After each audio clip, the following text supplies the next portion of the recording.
Mungu Mnazareti, wewe uliye mkuu, ambaye siku zote unasikia maombi ya watu wako, nakushukuru kwa kuwa zamu yangu imefika, kama alivyosema Nabii Deo Njeni kwamba kuna watu 2 watatu hao watatangulia, lakini atakuja kufikiwa mbarikiwa.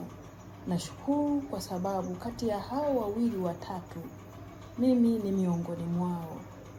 Utabiri aliotabiri, najua mimi nitatangulia, ila yeye hatafuata.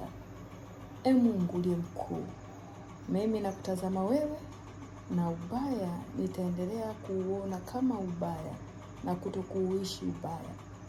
Nakushukuru kwa kuwa maombi yangu umeyasikia mwezi wa 5 ambao Nabii Njeni au Deo Njeni ametabiri.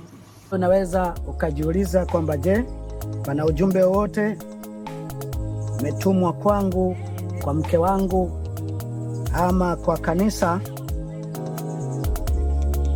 ambao wameutuma shetani au mashetani waliofanikisha hili? Jibu ni kwamba psychological inawezekana kabisa kuna ujumbe walikuwa wananifikishia mimi, walikuwa wanamfikishia mke wangu, walikuwa wanafikishia watu wote walio karibu na mimi kuhusu Mbarikiwa, na bado ninaona watu 2 watatu. Yani jambo ambalo linakuja halitampata Mbarikiwa moja kwa moja, linamzunguka, baadaye litakuja kwake. Mwaka jana mwezi wa 10 nilisema mambo yatakayopata Mbarikiwa na Kashan,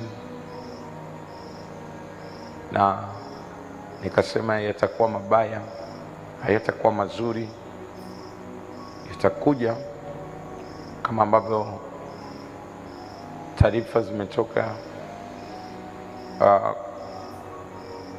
za kuzunisha kuhusu kifo cha binti yake wa kiroho wa Mbarikiwa. Biblia inazungumza kwamba mjibu mpumbavu sawasawa na upumbavu wake, asije akajiona mwenye akili. Wakati wa majonzi huu, wakati huu ambao ni hatarishi, tunalia, lakini ukisikia kuna mtu mwingine anakuongezea jiwe kichwani, unatamani useme nini. Na ndio maana nimeamua nije kwa busara kabisa. Huyu anayejiita Nabii Deo Njeni, ulitabiri mwezi wa 10, haikutokea mwezi wa 10, kwa sababu ulisema mwezi wa 10, haikutokea mwezi wa 10. Yametokea huu mwezi wa ngapi? Wa 5. Je, hiyo ni michoro yenu ambayo mnaipitishia kwenye unabii au ni nini? Kwa sababu unaweza ukasema ni nabii kumbe ni michoro. Kwa sijui ni michoro au ni unabii.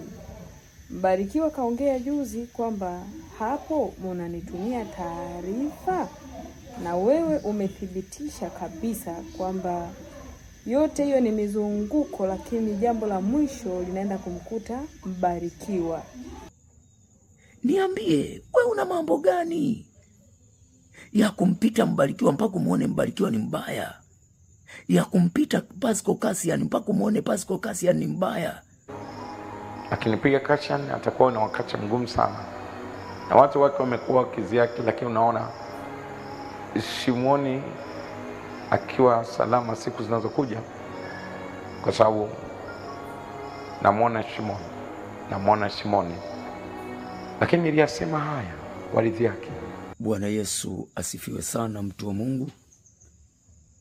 Nimeamua nitoe klipu hii kwa dharura baada ya kusikia maneno ya kijana mmoja anayejiita ni nabii. Ameongea maneno ya ajabu sana ambayo kila mtu anamshangaa. Ukienda kwenye comment unabaki unashangaa. Huyu anayejiita Nabii Deo Njeni, baada ya kusikia tu msiba ambao kikosi kazi tumepatwa nao wa kuondokewa na shujaa kiungo muhimu sana katika ufalme wa Kristo kwa ajili ya kupinga, kukemea mabaya ya wabaya. Yeye amefurahi sana. Amefurahi sana na anashangilia akiwa anajiaminisha kwamba unabii wake ambao aliutoa mwaka jana mwezi wa 10 umetimia na utaendelea kutimia. Nimejiuliza sana, hivi manabii wa Kiafrika na manabii mlioko sasa, manabii njaa, ina maana watekaji wanaoteka watu Tanzania haujawaona? Watu wanapotea usiku na mchana. We unabii wako hauwaoni hao, ila unabii umelenga tu kwa yule mtu mwema, yule mtu anayewaza usiku na mchana ili aweze kuziokoa roho, kupinga ubaya, kutaka jamii kae sawa. Huyo ndo unabii wako unaiva sana.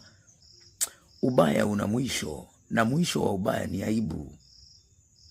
Hata uwe na backup kubwa sana ambayo itakuwa inakulinda kwa kulopoka maneno kama hayo, tambua kwamba alimadam litakuwa ni genge la waovu, ni kundi la waovu, lina mwisho na litakuja kupotea vibaya sana ukiwemo na wewe.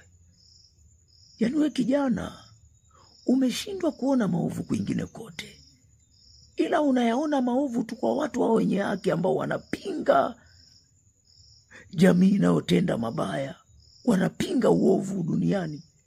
Hebu tuambie sasa, kosa la Pasco Cassian na Mbarikiwa ni lipi mpaka wewe utoe unabii huo wa kumtakia mtu mabaya ya kifo?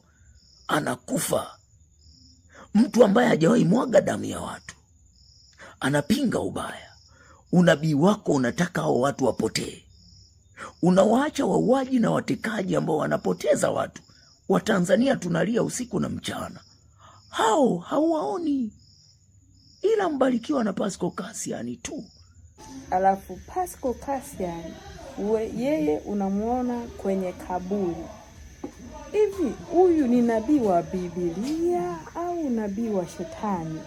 Kwa sababu mtu yoyote ambaye ni nabii wa Mungu hutabiri kwa waovu, wanaofanya uovu. Sio wanaokemea waovu waache uovu, hapana. Bali anatabiri kwa watu wote wanaofanya ubaya. Sasa wasipoacha ndipo yatawakuta. Sasa wewe unatabiri, kuna watu wanatekwa, kuna watu wanaumizwa. Hautabiri, hauoni utabiri. Unaona kwa watu wa Mungu akina Pasco Cassian, unaona kwenye makaburi akina Mbarikiwa, unaona huyu ni ametangulia lakini amezungukwa, mwisho wa yote itamkuta Mbarikiwa. Naye anajua, sio kwamba hajui. Yaani usio kusema huo ni unabii, sio unabii, ni michoro yenu ambayo mnapitisha kwenye unabii. Kwa sababu ingekuwa ni unabii, ungekuwa tabiri muovu aache uovu, lakini unatabiri mambo ya ajabu sana. Unabii wa siku hizi, muovu anatabiriwa mema na mtu anayepambania kuwa mwema anatabiriwa mabaya. Mwisho wake itakuwa ni nini?